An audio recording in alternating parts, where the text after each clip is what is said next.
It's not what you think it is. The shallow version is well known, but is much deeper than you can ever imagine. And in many ways, your everyday life is littered with it. So what's the true depth of your resentment?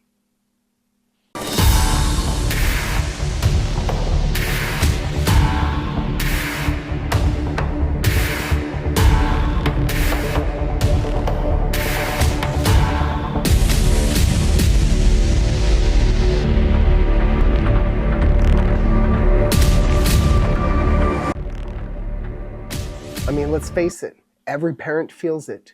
Children taking their time, their money, their freedom, their youth. Self-identity melting away and molding into we instead of the me. And this is where the different styles of resentment begin.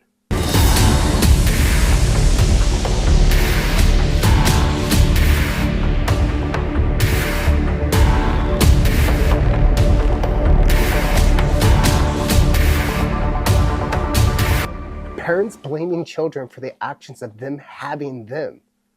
You don't blame your children for the decisions that you had made. And oh, it doesn't stop there. So if you're between 30 and 60 years old, there's an extra set of special resentments just for you. You have a never-ending well of resentment that is bubbling up. Not only do you have regular plus childhood resentments, and what do I mean by this? Well, you're most likely taking care of the elder parent that was absently gone, trying to pay the bills in your youth, that we call caretaker resentment.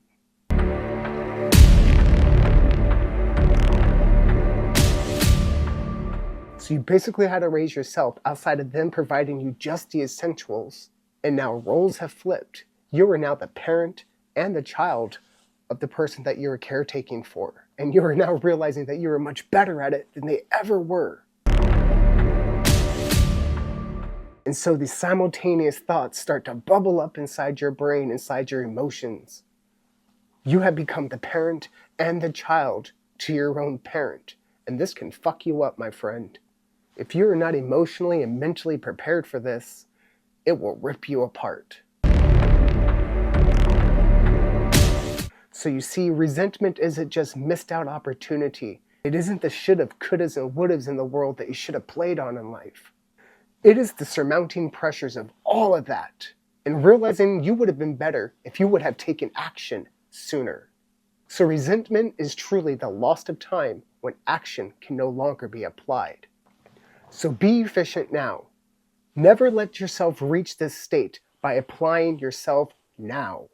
All while you're physically and mentally able to. And use these steps to create personal growth and self-confidence. I'll see you there.